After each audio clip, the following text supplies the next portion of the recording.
Assalamualaikum warahmatullahi wabarakatuh.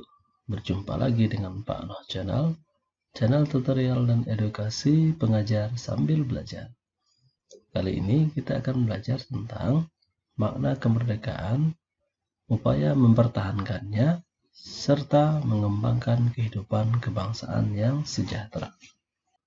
Materi ini kita pelajari pada kelas 6 semester 1.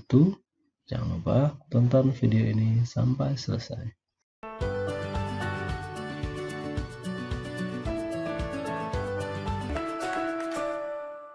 Adik-adik sekalian, proklamasi kemerdekaan yang dilakukan tanggal 17 Agustus 1945 menjadi peristiwa penting bagi bangsa Indonesia. Peristiwa tersebut menjadi tonggak sejarah di mana bangsa Indonesia berhak atas kemerdekaan dan wajib mempertahankannya. Diawali dengan dijatuhkannya bom atom oleh tentara Amerika Serikat pada tanggal 6 Agustus 1945 di kota Hiroshima dan pada tanggal 9 Agustus 1945 di kota Nagasaki, Jepang akhirnya menyerah kepada tentara sekutu. Peristiwa ini dijadikan kesempatan oleh bangsa Indonesia untuk segera membebaskan diri dari penjajahan bangsa Jepang. Tanggal 9 Agustus 1945, Insinyur Soekarno, Randus Muhammad Hatta, dan Dr. Rajiman Widyodiningrat pergi ke Dalat untuk bertemu dengan Marsekal Terauchi, Panglima Besar tentara Jepang di Asia Tenggara. Panglima tersebut menyampaikan informasi kepada pemerintah Indonesia bahwa Jepang akan memberi kemerdekaan kepada bangsa Indonesia. Saat itu, tentara Jepang sedang terdesak oleh tentara sekutu. Beberapa wilayah Jepang dijatuhi oleh bom oleh tentara musuh. Untuk menarik simpati rakyat Indonesia, Jepang memutuskan untuk memberikan hadiah kemerdekaan. Pertemuan antara Panglima Jepang dan pemerintah Indonesia memicu pertentangan di dalam negeri. Terjadi perbedaan pendapat antara golongan tua dan golongan muda. Golongan muda tidak ingin kemerdekaan Indonesia diatur oleh Jepang. Mereka menginginkan proses kemerdekaan Indonesia disiapkan oleh bangsa Indonesia tanpa ada campur tangan asing. Teks proklamasi ditulis di rumah Laksamana Tadashi Maeda, Jalan Imam Bonjol nomor 1. Para penyusun teks proklamasi adalah Insinyur Soekarno, Dr. Randus Muhammad Hatta, Mr. Ahmad Suparjo. Konsep teks proklamasi ditulis oleh Insinyur Soekarno. Saat itu hadir pula BM Diah, Sayuti Malik, Soekarni, dan Sudiro. Soekarni mengusulkan agar yang menandatangani teks proklamasi adalah Insinyur Soekarno dan Dr. Randus Muhammad Hatta atas nama bangsa Indonesia. Teks proklamasi diketik oleh Sayuti Malik. Pada pagi harinya, 17 Agustus 1945, di kediaman Soekarno di Jalan Pegangsaan Timur nomor 56, Jakarta, telah hadir antara lain Suryo Wilopo, Gafar Pringgodikdo, Tabrani, dan Trimurti. Acara dimulai pada pukul 10 waktu Indonesia bagian Barat dengan pembacaan proklamasi oleh Soekarno dan disambung pidato singkat tanpa teks. Kemudian, bendera merah putih yang telah dijahit oleh Ibu Fatmawati dikibarkan. Adik-adik sekalian, tahukah kita bahwa proklamasi memiliki arti penting bagi bangsa Indonesia? 1. Sebagai puncak perjuangan bangsa Indonesia. Bangsa Indonesia telah dijajah selama bertahun-tahun oleh negara-negara Eropa sampai pada masa Jepang. Penduduk dengan latar belakang yang berbeda bersatu untuk melawan penjajah. Proklamasi kemerdekaan merupakan hasil dari perjuangan para pahlawan. 2. Pengakuan kepada dunia luar. Dengan pembacaan teks proklamasi, Indonesia mengumumkan kepada dunia luar bahwa Indonesia adalah sebuah negara merdeka. Pengakuan oleh diri sendiri disebut juga dengan istilah de facto. Kemudian diikuti oleh pengakuan dari negara lain yang disebut juga dengan de jure. 3. Menaikkan martabat bangsa. Pembacaan teks proklamasi memberikan kesan kepada negara lain bahwa Indonesia adalah negara yang bebas dari penjajahan, negara yang memiliki martabat, dan negara yang mandiri. 4. Perjuangan sebagai negara baru. Indonesia adalah negara yang dibangun oleh rakyat dan untuk rakyat. Negara Indonesia adalah negara mandiri yang tidak bergantung kepada negara lain. Kelima, tonggak sejarah bangsa Indonesia. Pembacaan teks proklamasi merupakan awal dari masa kemerdekaan Indonesia yang terbebas dari belenggu penjajahan. Setelah proklamasi kemerdekaan Indonesia 17 Agustus 1945,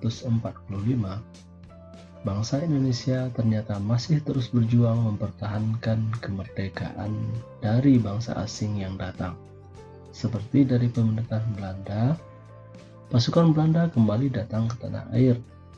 Kedatangan ini disambut dengan berbagai bentuk perlawanan oleh bangsa Indonesia, sehingga sejak tahun 1945 sampai dengan 1950 telah terjadi berbagai macam pertempuran di berbagai daerah antara pihak Indonesia dengan pihak Belanda yang dibantu oleh Inggris dan sekutu-sekutunya. Berikut adalah contoh perlawanan para pejuang. Pertama, pertempuran Surabaya. Pada tanggal 25 Oktober 1945, tentara sekutu yang dipimpin oleh Brigadir Jenderal Malabi. Tanggal 27 sampai 30 Oktober 1945 terjadi kontak senjata antara pemuda Indonesia dengan pasukan Inggris. Dalam pertempuran ini, pasukan Inggris dapat dipukul mundur. Bahkan, puncak dari pertempuran tersebut adalah terbunuhnya pemimpin pasukan Inggris, yaitu Brigadir Jenderal Malabi. Pada tanggal 9 November 1945, Inggris mengeluarkan ultimatum yang berisi, semua pimpinan dan orang Indonesia yang bersenjata harus melapor dan meletakkan senjatanya di tempat yang telah ditentukan, dan menyerahkan diri dengan cara mengangkat tangan. Namun, ultimatum tersebut ditolak oleh pihak Indonesia. Pada tanggal 10 November 1945, terjadi pertempuran yang sangat dahsyat. Pasukan Inggris menggempur Surabaya dari darat, laut, dan udara. Peristiwa 10 November ini diperingati sebagai Hari Pahlawan. Kedua, Palagan Ambarawa. Pertempuran Ambarawa terjadi pada tanggal 20 Oktober 1945. Tentara sekutu di bawah pimpinan Brigadir Bethel mendarat di Semarang dengan maksud mengurus tawanan perang.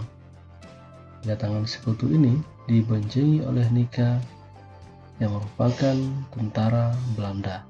Namun, ketika pasukan sekutu dan Nika telah sampai di Ambarawa dan Magelang untuk membebaskan para tawanan tentara Belanda, para tawanan tersebut justru dipersenjatai, sehingga menimbulkan kemarahan pihak Indonesia.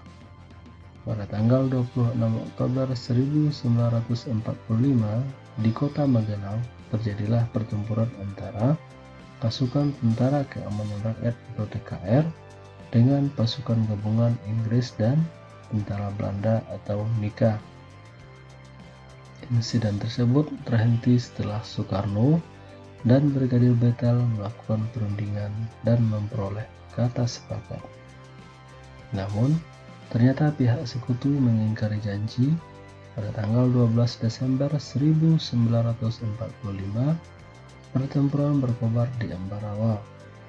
Kolonel Sudirman langsung memimpin pasukan yang menggunakan taktik gelar Sukit Arang atau pengepungan rangkap dari kedua sisi, sehingga musuh benar-benar terkurung. Setelah bertempur selama 4 hari, pada tanggal 15 Desember 1945, pertempuran berakhir. Indonesia berhasil merebut Ambarawa dan sekutu dibuat mundur. Kemenangan ini diperoleh berkat kerjasama dari seluruh rakyat di Ambarawa. Kemenangan pertempuran ini kini diabadikan dengan didirikannya Monumen Palagan Ambarawa dan diperingati juga sebagai Hari Jadi TNI Angkatan Darat atau Hari Juang Kartika. Baiklah adik-adik sekalian, masih banyak lagi peristiwa perlawanan pejuang dalam upaya mempertahankan kemerdekaan. Di samping dengan peperangan atau kontak senjata, pejuang juga berjuang dengan cara diplomasi atau melalui meja perundingan. Berikut di antaranya. Pertama, Perjanjian Linggarjati dilaksanakan pada tanggal 15 November 1946 sampai dengan 25 Maret 1947.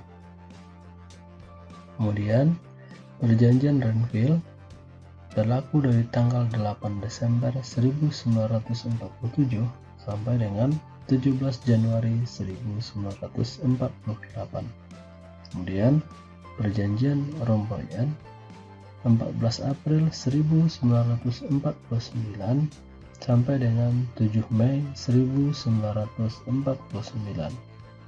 Kemudian yang terakhir, Konferensi Muja Bundar 23 Agustus 1949 sampai dengan 2 November 1949.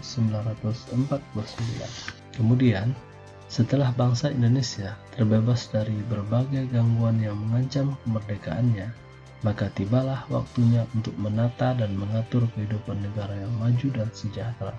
Berikut adalah hal-hal yang dilakukan oleh para pendahulu bangsa dalam memajukan ekonomi dan kesejahteraan bangsa. 1. Menggelar konferensi ekonomi. Konferensi ini dihadiri oleh cendekiawan, para gubernur, dan para pejabat lain yang bertanggung jawab langsung mengenai masalah ekonomi di Jawa. Konferensi ini dipimpin oleh Menteri Kemakmuran Insinyur Darmawan Mangunkusumo. Tujuan konferensi ini untuk memperoleh kesepakatan yang dibuat dalam menanggulangi masalah-masalah ekonomi yang mendesak, seperti masalah produksi dan distribusi makanan, sandang, serta status dan administrasi perkebunan. Yang kedua, pembentukan Badan Perancang Ekonomi. Pembentukan badan ini atas inisiatif Menteri Kemakmuran Dr. A.K. Ghani. Badan ini merupakan badan tetap yang bertugas membuat rencana pembangunan ekonomi untuk jangka 2-3 tahun. Yang ketiga, rencana Kasimo atau Kasimo Plan. Program ini disusun oleh Menteri Urusan Bahan Makanan I.J. Kasimo. Program ini berupa rencana produksi 3 tahun 1948 sampai 1950 mengenai usaha swasembada pangan dengan beberapa petunjuk pelaksanaan yang praktis. Untuk meningkatkan produksi bahan pangan dalam program ini, Kasimo menyarankan beberapa hal berikut. Pertama, menanami tanah-tanah kosong di Sumatera Timur seluas 281.277 hektar. Yang kedua, di Jawa dilakukan intensifikasi dengan menanam bibit unggul. 3. Pencegahan penyembelihan hewan-hewan yang berperan penting bagi produksi pangan.